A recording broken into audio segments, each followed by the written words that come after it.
जय Hind everyone and सभी को गुड मॉर्निंग।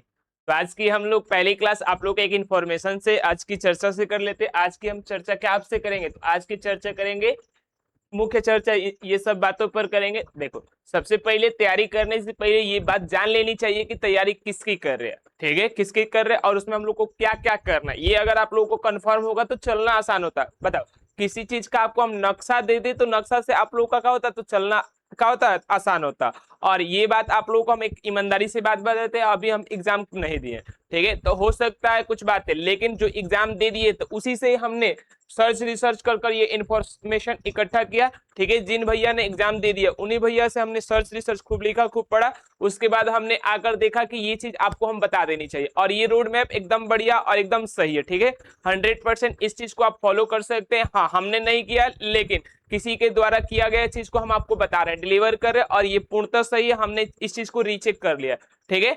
क्लियर हुआ। ये बात इसलिए बता दे रहे हैं कि देखो, विश्वास करना है, लेकिन विश्वास थोड़ी सी हो सकती है कि अभी आप लोग भी एज देख रहे हैं, अभी हम एक भी बार अटेम्प्ट नहीं दिए, लेकिन देंगे हम भी, ठीक है। लेकिन आप लोगों को जो चीज हमारा कवर हो गया, हम सोच रहे हैं कि देखो फ्री ऑफ कॉस्ट आप लोगों को क्या कर दिया जाए, करा दिया जाए। क्योंकि इस यूपीएससी की तैयारी करने के लिए बहुत लड़का कंफ्यूजन, हमारे साइड कोई तैयारी कराता नहीं है और बहुत सारा लड़का क्या होता है, कंफ्यूजन में होता है। और हम इतना इजी वे में सब चीज, सब टॉपिक को कवर कर दिखाएंगे, ठीक है। चलिए, तो आज की क्लास को हम आरंभ करते। आज आप सबको हम क्या बताएंगे, तो सबसे पहले आप लोगों को हम बताएंगे, देखो यहाँ टिक आउट भी कर दिए, यूपीएससी क्या है, यानी यूपीएससी के बारे में चर्चा करेंगे।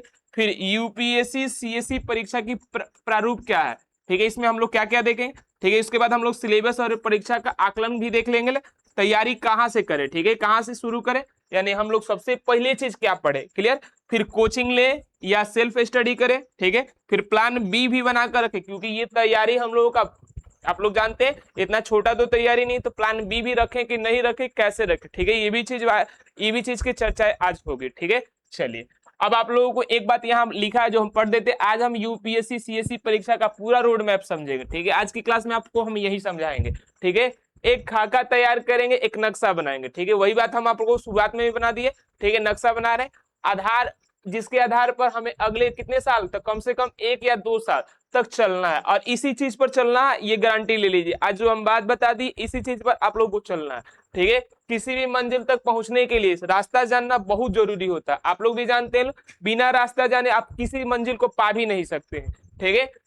अगर मंजिल तय हो लेकिन रास्ता नहीं पता, अगर मान लेते आपने एम बना लिया कि आपको आईएएस बनना है, ठीक है, आईएएस बनना, आईपीएस बनना है, ठीक है, मंजिल तो तय है, लेकिन आपको मान लो रास्ते नहीं पता है कि कैसे बनना है, तो आप पा सकते हैं, तो संभवतः नहीं पा सकते हैं। तो भटकने की संभावना क्या होती है, तो बहुत बढ़ जाती है। अगर आप लोगों को मंजिल पता है लेकिन रास्ते, मतलब मंजिल ख्वाब है अंदर लेकिन रास्ते नहीं पता, ठीक है। हम लोग के गांव में सबसे बड़ी दिक्कत यही बात है, मन में बहुत बड़का बड़का सपना है, लेकिन हम लोगों को कैसे करें ये चीज की जानकारी नहीं होती है, ठीक है। तो आप लोगों के लिए हम ये सब चीज की जानकारी जुटाते जाएंगे और आपको बताते जाएंगे। अब पूर्णतः ये सटीक जानकारी रहेगी कि जिसको आप फॉलो कर एग्जाम को क्वालिफाई कर सकते हैं, ठीक है। चलो, तो हम लोग क्या अपने भटकने की संभावना को क्या करेंगे, बढ़ाएंगे नहीं। चलिए, तो अब सबसे पहले डिस्कशन क्या करते थे, यूपीएससी क्या है, ठीक है। यूपीएससी क्या है, सबसे पहला डिस्कशन आज का। तो देखो यूपीएससी, यहाँ बड़े अक्षर में यूपीएससी लिखा है। देखो यूपीएससी के बारे में यहाँ लिखा है। देखो, हम लोगों के बहुत सारे लड़के क्या कंफ्यूजन में रहते हैं, बहुत से विद्यार्थी कहते हैं, यानी बहुत से स्टूडेंट कहते हैं, क्या कहते हैं कि हम यूपीएससी की तैयारी कर रहे हैं, ठीक है। वो गलत बोलते हैं। क्यों गलत बोलते हैं, क्यों, कोई कहता है हम आईएएस आईपीएस की तैयारी कर रहे हैं। इसलिए सबसे पहले स्पष्ट करना जरूरी है कि यूपीएससी क्या है, ठीक है। क्योंकि हम लोग एग्जाम का नाम भी सही नहीं रखते कि हम किस चीज की तैयारी करते हैं, ठीक है। तो सबसे पहले यूपीएससी के बारे में समझिए, यूपीएससी क्या है। देखो, यूपीएससी कोई परीक्षा नहीं है, ये कोई परीक्षा नहीं है, ये बात आपको जान लेना चाहिए। यूपीएससी कोई परीक्षा नहीं है, बल्कि एक संवैधानिक क्या है, तो संस्था है, ठीक है। संवैधानिक का संस्था, क्लियर हुआ। जिसका चर्चा हम लोग का संविधान के कितने भाग में किया गया, भाग 14। संविधान में 22 भाग है ना, उसमें 14 वाले, यानी जो चैप्टर 14 में किया गया। और किस अनुच्छेद में इसकी चर्चा है, तो 315 से लेकर 323 में इसका उल्लेख किया गया। अनुच्छेद 315 से 323 में किसका, यूपीएससी का उल्लेख किया गया, ठीक है। और यूपीएससी का अगर कोई फुल फॉर्म पूछे इंग्लिश में तो क्या बोलेगा, यूनियन पब्लिक सर्विस और कमीशन। इसको हिंदी में बोलेंगे संघ लोक सेवा आयोग, ठीक है, संघ लोक सेवा आयोग। क्लियर कट बात है, तो समझ में आ गया। यूपीएससी का एक संस्था का नाम है, जिसका संविधान के भाग 14 में जिक्र किया गया और अनुच्छेद 315 से 323 में जिक्र किया। ये एक परीक्षा नहीं है। क्लियर बात हुआ? तो सर जी क्या है? ठीक है, तो यूपीएससी संस्था जो किसका एग्जाम का कंडक्ट कराती है? एनडीए का, सीडीएस का, सीएपीएफ का, ठीक है, और किसका? तो सिविल सर्विस एग्जामिनेशन, जिसको शॉर्टकट में सीएसई बोलते हैं। सीएसई को फुल फॉर्म क्या होगा? Civil service examination. ठीक है, यानी जो यूपीएससी संस्था है ना, इन सभी 4 एग्जामों को क्या करती है? तो कंडक्ट कराती है। क्लियर बात हुआ? चलिए, अब तो हम किसकी तैयारी कर रहे हैं? अगर आप लोग 3 साल बाद जिसकी तैयारी कर रहे हैं उसका नाम होगा, जिस परीक्षा का मतलब इसी परीक्षा को, जिस परीक्षा को आम भाषा में, देखो इस चीज को यानी सीएससी को का हम लोग अपने यूज के लिए, ठीक है, यूज के लिए किसका नाम रख देते हैं? आईएएस आईपीएस परीक्षा कहा जाता है। ठीक है, यानी सीएससी परीक्षा का आम भाषा में आप लोग यूज क्या करते हैं? तो आईएएस और आईपीएस की परीक्षा कहा जाता है। उसका सही नाम, इसका अगर सही नाम देखा जाए तो क्या होगा? सिविल सर्विस एग्जामिनेशन, यानी सीएससी, यानी सिविल सेवा परीक्षा। ठीक है, यानी अगर हम मान लो आईएएस आईपीएस की तैयारी करें तो हम किसकी तैयारी कर रहे हैं? सिविल सेवा परीक्षा की तैयारी कर रहे हैं। इसलिए सही रूप में हम कह सकते हैं कि हम किसकी तैयारी कर रहे हैं? तो यूपीएससी सीएससी की तैयारी कर रहे हैं। क्लियर बात समझ में आ गई? अगर हम मान लो आईएएस आईपीएस की तैयारी कर रहे हैं तो हम क्या कहेंगे लोगों से? अगर लोगों से कहने की बात आ गई तो हम यूपीएससी सीएससी की तैयारी कर रहे हैं। अगर मान लो एनडीए की तैयारी कर रहे हैं तो यूपीएससी एनडीए की तैयारी कर रहे हैं। ठीक है, एनडीए की तैयारी करें, सीडीएस की तैयारी करें, सीएपीएफ। लेकिन हम लोगों को अगर बात किया जाए तो यूपीएससी की तैयारी कोई नहीं करता, एनडीए की तैयारी करता है, सीडीएस की तैयारी करता है, सीएपीएफ की तैयारी करता है, या सीएसई एग्जाम, ठीक है, यानी सिविल सर्विस एग्जाम की तैयारी करता है, यूपीएससी सीएससी। क्लियर बात? चलिए, क्लियर हुआ ना?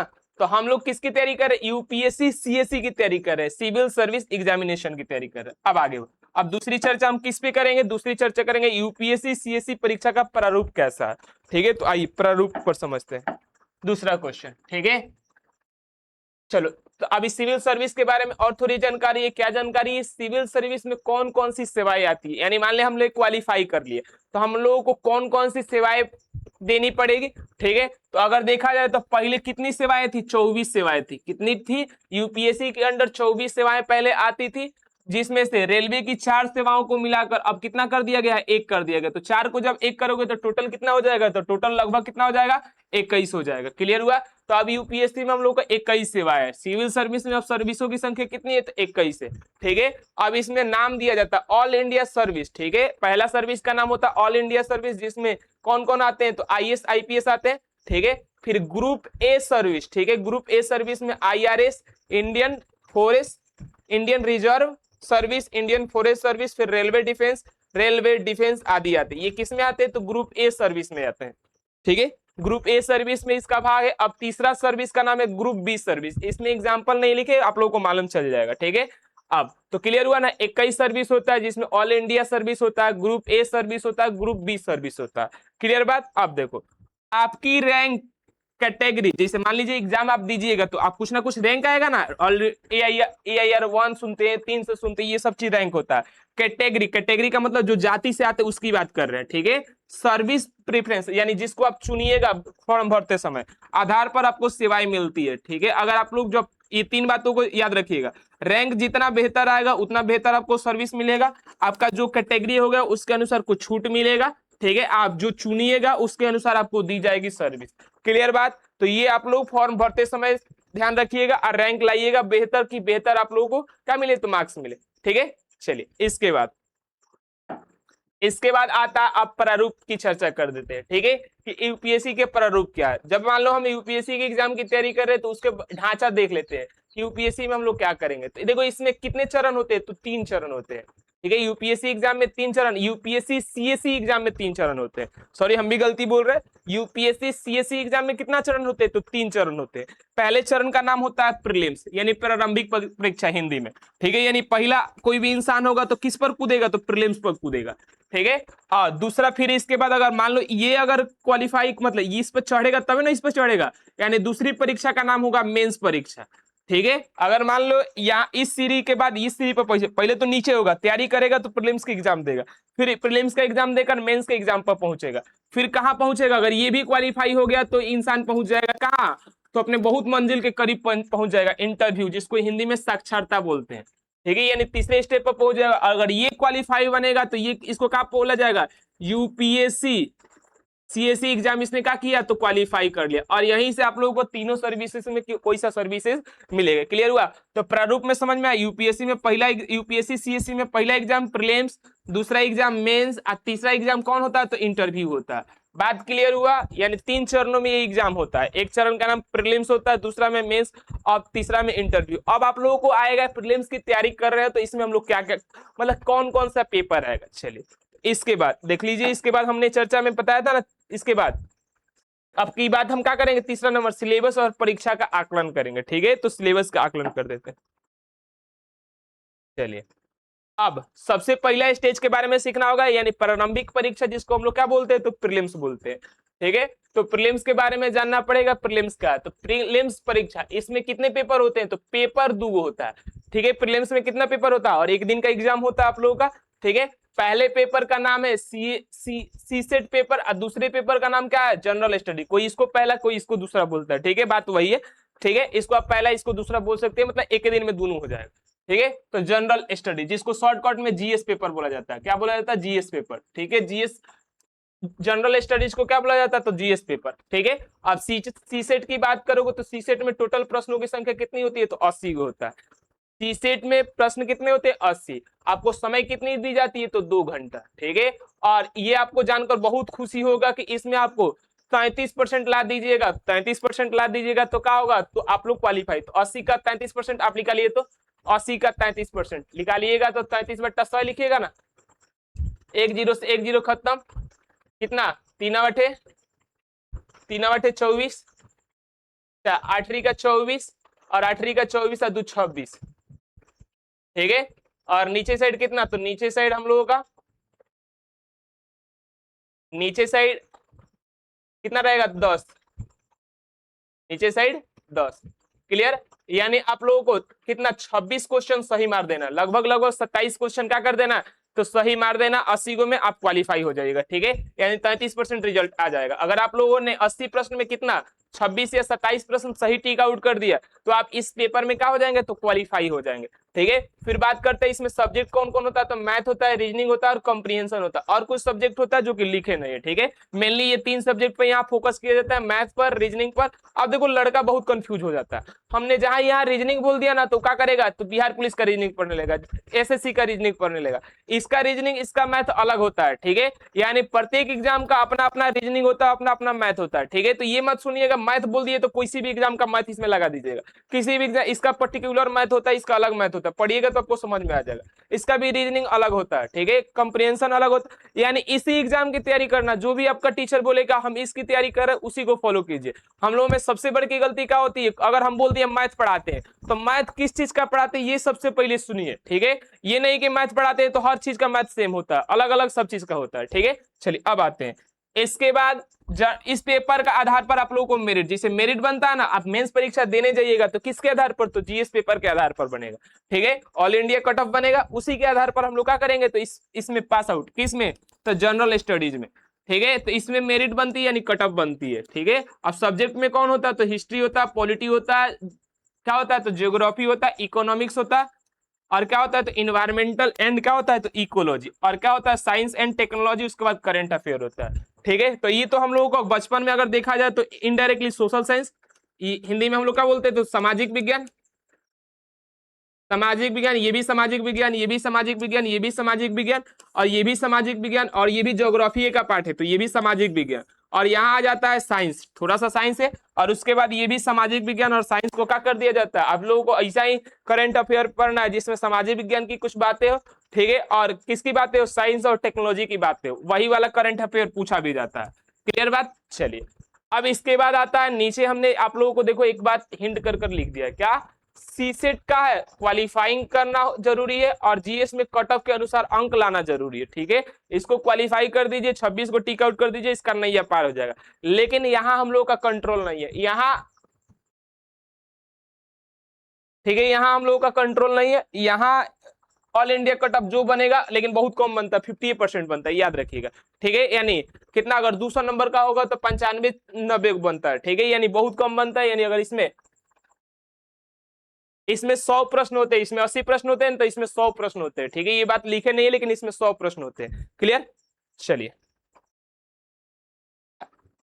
अब कट ऑफ के अनुसार अंक लाना जरूरी होता है, तभी आप मेंस की परीक्षा के लिए क्या होंगे, पात्र होंगे यानी योग्य होंगे। ठीक है, चलिए अब आगे का डिस्कशन करते हैं।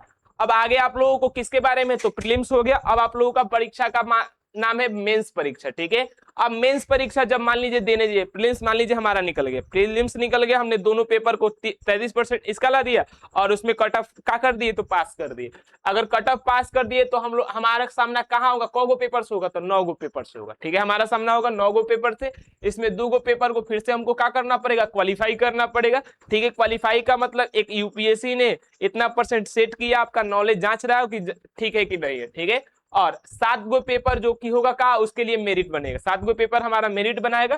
ठीक है, मेरिट में काउंट होगा। ठीक है, तो टोटल पेपरों की संख्या कितनी होती है, 9 गो, जिसमें से 2 गो क्वालिफाइंग होता है, 7 गो मेरिट वाला होता है। ठीक है, तो यहाँ भी आप लोगों को टोटल पेपर 9, टोटल पेपर की संख्या 9 गो होती है, 2 गो का नेचर क्वालिफाइंग होता है और 7 गो मेरिट वाला होता है। ठीक है, अब 2 गो कौन कौन क्वालिफाइंग होता है, तो क्वालिफाइंग पेपर के बारे में यहाँ अब आप लोगों को एक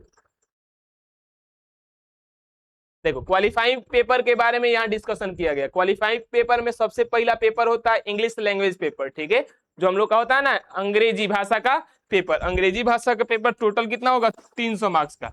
ठीक है, इसमें क्या क्या आएगा, इसका एक पर्टिकुलर वीडियो बन जाएगा। ये कितने घंटे का होगा, तो 3 घंटे का। इसमें आपको 20% लाना होगा।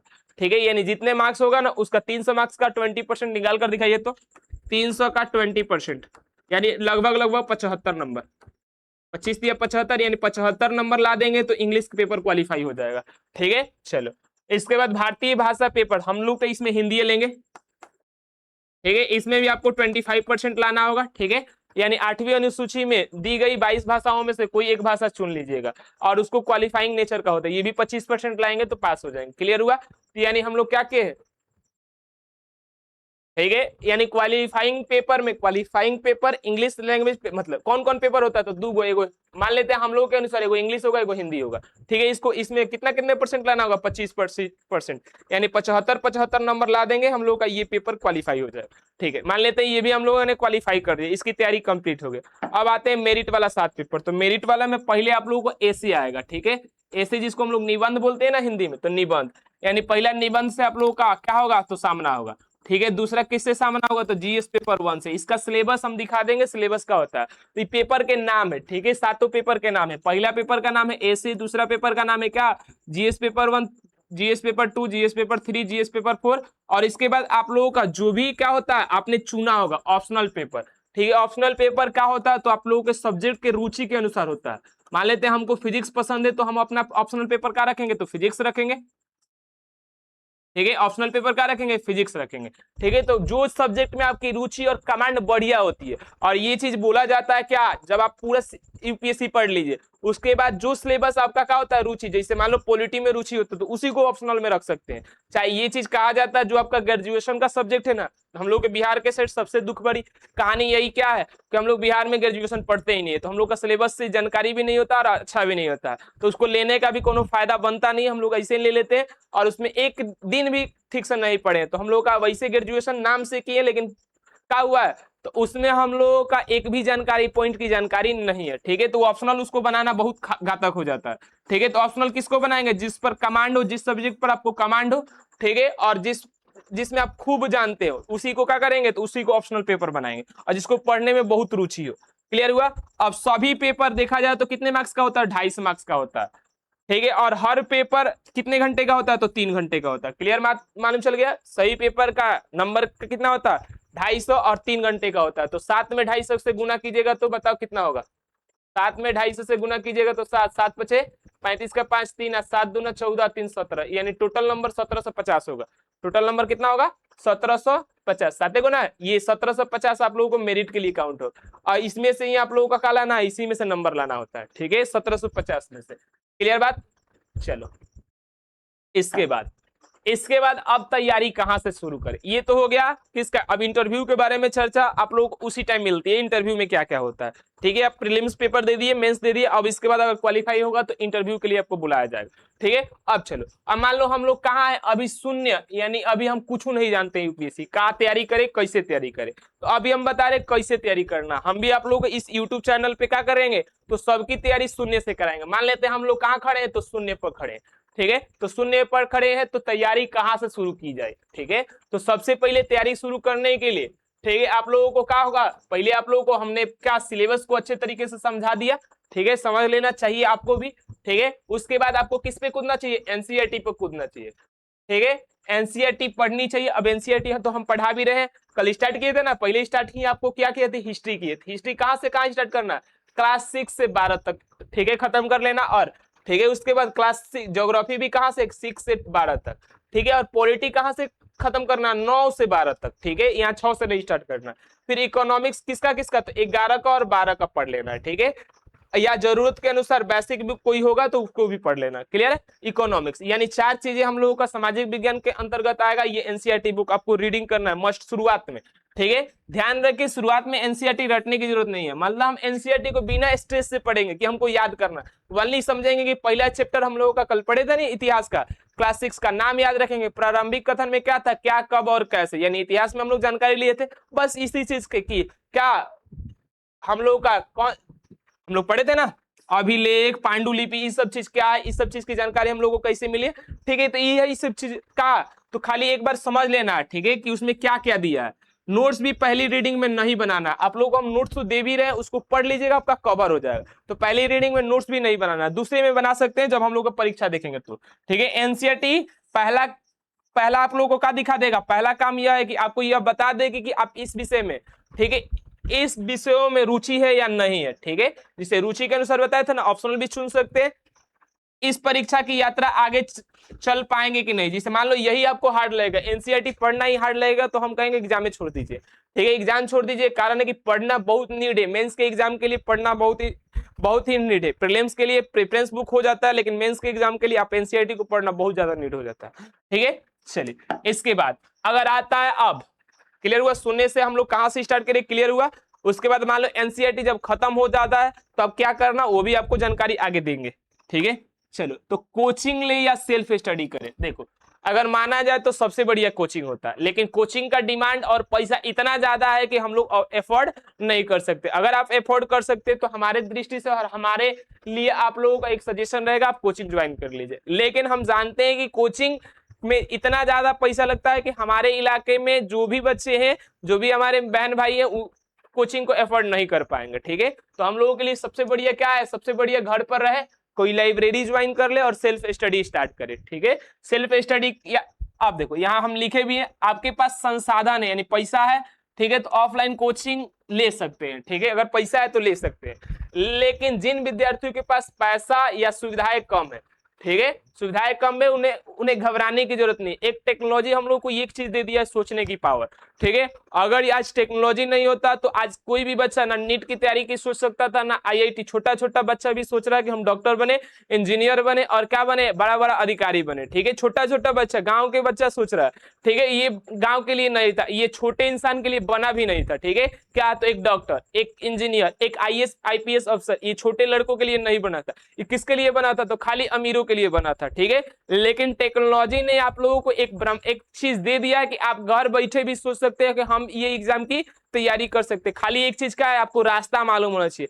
और गांव के लड़के से कोई मजबूत होता नहीं है, ठीक है। सबसे मजबूत अगर लड़के की बात की जाती है तो ग्रामवासी इतने मेहनती होते हैं कि इसको निकालना बहुत आसान कर देंगे, ठीक है। इन लोग ये तो डिस्ट्रेक्शन में तनिको नहीं फंसेंगे, इनके पास भरपूर का होता है, मेहनत करने का पावर होता है, क्लियर। चलो, तो अभी इसके बाद अगर आप गांव या छोटे शहर में एक्चुअल में रहते भी हैं लोग, दिल्ली जाने की जरूरत नहीं। अब दिल्ली जाइएगा ऐसा कोनो बात नहीं, बहुत ज्यादा पैसा खर्चा हो जाता है, ठीक है। अब दिल्ली जाने की जरूरत नहीं, नजदीक के किसी आप क्या कीजिएगा, लाइब्रेरी को ज्वाइन कर, रोज कितने कम से कम आप लोगों को इस तैयारी शुरुआत में आप लोगों का 7 घंटा 6 घंटा दीजिएगा, बाद में चलकर इसको बढ़ा दीजिएगा, ठीक है, कि पढ़ाई करे। आप किसी भी अच्छी संस्था का क्या कर सकते हैं, सस्ता ऑनलाइन, ठीक है, जिसे खान सर का बना, हम लोग का पीडब्ल्यू का बना, उनका अगर कोर्स ले सकते हैं, अगर एफोर्डेबल है, आप लोग 28-30 हजार भी दे सकते हैं तो ले लीजिएगा, ठीक है, बैच ले सकते हैं, ठीक है। लेकिन हम फ्री ऑफ कॉस्ट पढ़ाने की ट्राई करेंगे, लेकिन देखो उतना लंबा सिलेबस है और हम भी जानते हैं टिक पाएंगे तो करा देंगे, नहीं टिक पाएंगे तो थोड़ी सी आप विश्वास में कमी हमारे भी है, ठीक है। अगर लेकिन हम ट्राई भरपूर करेंगे, पूरा सिलेबस आप लोग को कवर करा दे, ताकि सिलेबस में का मिल जाए, आपको दिशा मिल सके और आप इधर उधर ना भटके। जैसे मान लो यूट्यूब से हम कह देंगे आप पढ़िए, तो यूट्यूब से कौन यूपीएससी, पूरा यूपीएससी कोई नहीं पढ़ा है, ठीक है, ये आपको जानकर बहुत भ्रम में होगा, कोई पूरा यूपीएससी नहीं पढ़ा है, क्लियर हुआ। तो कोचिंग सिलेक्शन, अब देखो एक बात आप लोगों को लगता है कि सब जो कोचिंग पढ़ेगा उसी का सिलेक्शन होगा, तो ऐसी बात नहीं होती है। तो कोचिंग सिलेक्शन कभी नहीं कराती। कोचिंग सिर्फ आपको क्या करती है, तो सिलेबस में आपकी उंगली पकड़ कर घुमा देगी। मान लीजिए कोई लड़का कोचिंग पकड़ता है, तो बताओ कल आप सोचते हैं कि क्या पढ़ना है, वो टीचर ना बता देगा कि इसके बाद ये पढ़ना, इसके बाद ये पढ़ना, तो यही काम कोचिंग का होता है। ठीक है, कोचिंग पढ़ना नहीं सिखाता, ना ही वो आपको पास करना सिखाए, पास तो अपने दम पर ही होना है। ठीक है, सिलेबस में आपकी उंगली पकड़ कर क्या कर देगी, घुमा देगी। सिलेक्शन आपकी सेल्फ स्टडी, यानी जो आप मेहनत करेगा वही सेल्फ स्टडी, रिवीजन और क्या कंसिस्टेंसी पर निर्भर करती है। यानी आप लोगों का अगर मान लो सिलेक्शन लेना है, तो सिलेक्शन 3 बातों पर निर्भर करेगा। आप कितना पढ़ाई किए, कितना रिवीजन किए, कंसिस्टेंट थे कि नहीं थे, ये 3 बातों पर निर्भर करेगा। बात क्लियर हुई? चलिए, तो हम समझ रहे हैं आप लोगों को। फिर से इसमें हमने क्या बताया, कोचिंग ले सकते हैं अगर आप लोगों के पास संसाधन और पैसा है तो। ठीक है, अगर नहीं ले सकते तो आप इस प्रक्रिया पर जाइएगा, क्या कीजिएगा, एक लाइब्रेरी ज्वाइन कीजिए, 7 से 8 घंटा अभी पढ़ना स्टार्ट कीजिएगा। ठीक है, और किसी का ऑनलाइन बैच ले लीजिएगा। ठीक है, चलो। इसके बाद कोचिंग सिलेक्शन नहीं कराती, कोचिंग सिर्फ क्या करती है, तो आप लोगों को ये बात बता दी। चलो आगे बढ़ते हैं। अब इसके बाद तैयारी का सही रणनीति क्या है, देखो। अब मान लो अब तैयारी करना स्टार्ट कर दिया। अब मान लीजिए बैच ले लिए, ठीक है, बैच ले लिए, चाहे हम भी जो करा रहे हो कर लिए। तो सबसे पहले आप लोग का क्या, मान लीजिए कोई टीचर क्या करेगा, क्लास में टॉपिक समझाएगा, तो उसको पहले समझेंगे, फिर जाकर उसको कोई स्टैंडर्ड बुक खरीदेंगे, तो उस चीज में आप लोग उसको पढ़ेंगे। ठीक है, कोई भी स्टैंडर्ड बुक क्या करेंगे, वही चीज पढ़ेंगे। फिर जाकर आप लोग क्या करेंगे, तो प्रीलिम्स के PYQ लगाएंगे। PYQ का मतलब होता है प्रीवियस ईयर क्वेश्चन, उसी टॉपिक के प्रश्न सॉल्व करेंगे। ठीक है, उसके बाद सॉल्व का मतलब होता है कि पहले से जो हल है। ठीक है, PY को एक्सप्लेनेशन को पढ़ेंगे। ठीक है, अगर मान लीजिए सॉल्व नहीं हो तो जो भी सॉल्व किया हुआ होगा PY उसके एक्सप्लेनेशन को पढ़ेंगे कि एक्सप्लेनेशन क्या कह रहा है। ठीक है, पढ़ेंगे, यानी तैयारी का ढांचा समझ में आया। यहाँ से हम लोग स्टार्ट करेंगे, फिर यहाँ पहुंचेंगे। ठीक है, फिर यहाँ पहुंचेंगे, फिर यहाँ पहुंचेंगे। जैसे मान लो एक यहाँ टॉपिक का हमने उदाहरण लिया है, ज्योग्राफी हम भी स्टार्ट किए, इन्हें इसमें हम मान लो कॉस्मोलॉजी पढ़ा रहे हैं एग्जाम्पल के रूप में, तो कॉस्मोलॉजी हमसे पढ़ लेना है। ठीक है, क्लास में समझ लेना। कोई स्टैंडर्ड बुक से उसको क्या करना, अपने से रीडिंग करना, PYQ क्वेश्चन बनाना है, फिर सॉल्व PYQ बनाना है। ठीक है, ये 4 तरीके से हम लोग गोल गोल घूमेंगे अपने सिलेबस को लेकर। क्लियर बात? आप देखो, चलो। अब सबसे पहला चीज यही भी लड़का करता है, हम लोग शुरुआत में ही आंसर राइटिंग करने लगते हैं। अब बताओ आपको ज्ञान क्या है, अब किसी टॉपिक के बारे में हम बोल देंगे 10 लाइन बोलने के लिए, तो बोल नहीं पाएंगे। तो आंसर राइटिंग करना बेवकूफी होगा शुरुआत में, बहुत जल्दी ना करें, थोड़ा सा जानकारी हो जाएगा तो हम लोग क्या करेंगे, तो आंसर राइटिंग करना स्टार्ट करेंगे। ठीक है, PYQ हमेशा क्या लीजिए, सॉल्व्ड और टॉपिक वाइज ले। अगर मान लीजिए मार्केट से ले रहे हैं तो PYQ शुरुआत में सॉल्व्ड लेना चाहिए और टॉपिक वाइज लेना चाहिए। ठीक है, आपको पता चले कि किस टॉपिक से कितने प्रश्न आए हैं और कितनी गहराई तक पढ़ना है, जिसे आप PYQ देखने के बाद सारा क्लियरिटी हो जाता है। ये भी चीज खत्म। तो हमने इसमें क्या, तैयारी क्या सही रणनीति क्या होगा, तो रणनीति आपको समझा दिए क्या क्या करना है। 4 स्टेप से आप लोग को क्या गुजरेगा, तैयारी गुजरेगा। अब आगे आप देखो, रिवीजन क्यों जरूरी। अब मान लो आप लोग खुद बताइए रिवीजन क्यों जरूरी। रिवीजन का मतलब होता है पढ़ी हुई बात को फिर से दोहरा देना। अब इससे क्या फायदा होगा, मान लो पढ़ी हुई बातों को फिर से दोहरा दीजिएगा तो आप लोग को वो चीज याद रहेगा, क्योंकि ये ग्राफ बनाया गया, यहाँ मेमोरी बनाया गया और यहाँ टाइम बनाया गया। ठीक है, अगर मान लो पहला दिन पढ़ोगे, पहला यानी 0 दिन, जिस दिन आप सुन रहे हो उस दिन आप लोगों का याद किया 10 क्या होती है, बहुत तेज होती है। लेकिन 7वां दिन वो चीज आप लोग भूल जाते हैं। ठीक है, तो यहाँ एक ग्राफ बनाया गया, जिसे जैसे समय बीतता वैसे वैसे कोई भी चीज अगर सुने ना, उस 7 दिन बाद कितना हो जाता है आपके माइंड में, शून्य हो जाता है। ठीक है, शून्य हो जाता है। तो रिवीजन करते रहेंगे समय टू समय। ठीक है, तो रिवीजन करेंगे तो वो टॉपिक याद रहेगा। यानी ये आप रूटीन बना लीजिए, 6 दिन खूब पढ़ाइए, 7वां दिन रिवीजन। ठीक है, तो 7वां दिन यानी रविवार को हम लोग क्या करेंगे, तो रिवीजन करेंगे। क्लियर? अगर आप शुरुआत में रिवीजन नहीं करेंगे तो अंतिम चैप्टर तक पहुंचते पहुंचते बहुत से चैप्टर आप काहे हो जाएंगे, तो भूल जाएंगे। ठीक है, ये चीज प्रक्रिया चलती है। इसलिए रिवीजन को आपके स्ट्रेटेजी का अस्थाई हिस्सा समझ में आ रहा ना। यानी 6 दिन बाद 7वां दिन रिवीजन का होगा तो होगा, कतनो आपको ऑकवर्ड लगे रिवीजन का एक दिन जरूर दीजिएगा। ठीक है, इसके बाद अब किसके बारे में चर्चा कर दे, प्लान बी क्या है। ठीक है, और प्लान बी क्या रखे। ठीक है, जैसे प्लान बी अभी शुरुआत में अगर आपकी तैयारी है तो अभी प्लान ए ही लेकर चलिएगा। देखो प्लान ए प्लान बी का मतलब क्या होता है, कोई लड़का समझता, मान लीजिए हमें टीचिंग कराना है, चाहे पढ़ रहे हैं।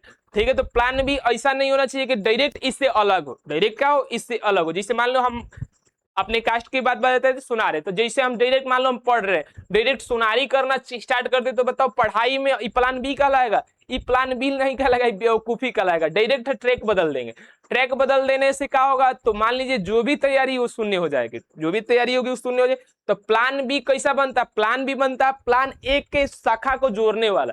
ठीक है कि मान लीजिए प्लान ए कर रहे हैं तो उसी में शाखा में हम कौन सा लेके ज्वाइन जल्दी कर ले और वो प्लान ए चलते रहे। ठीक है, वो चीज को बोला जाता है। लेकिन मान लीजिए कोई चीज प्लान ए का मतलब यूपीएससी की तैयारी आप कंटिन्यूअस कितने साल कीजिएगा? कम से कम 1-2 साल जरूर कीजिएगा। ठीक है, अगर मान लीजिए आप लोगों का सिलेबस पूरा हो जाएगा, ठीक है, सिलेबस में क्या था वही बताया था ना, प्रीलिम्स का टॉपिक और मेंस का टॉपिक कवर हो जाएगा, ठीक है। तब आप लोग क्या लीजिएगा, मान लीजिए स्टेट पीसीएस होता है, उसमें भी आप लोगों का सामाजिक विज्ञान पूछा जाता है, यानी उसमें एक रास्ता निकाल दीजिएगा किसके लिए? स्टेट पीसीएस, यानी बिहार में होता है ना बीपीएससी, यूपी में यूपीपीएससी, एमपी में एमपीपीएससी। ठीक है, तो उस चीज को क्या कर दीजिएगा, एग्जाम बैठ सकते हैं, दे सकते हैं। लेकिन शुरुआत में अगर आप लोग मान लीजिए 12th में ग्रेजुएशन अभी अभी पास किए तो 1 से 2 साल जमकर किसको देना है? यूपीएससी के सिलेबस को देना।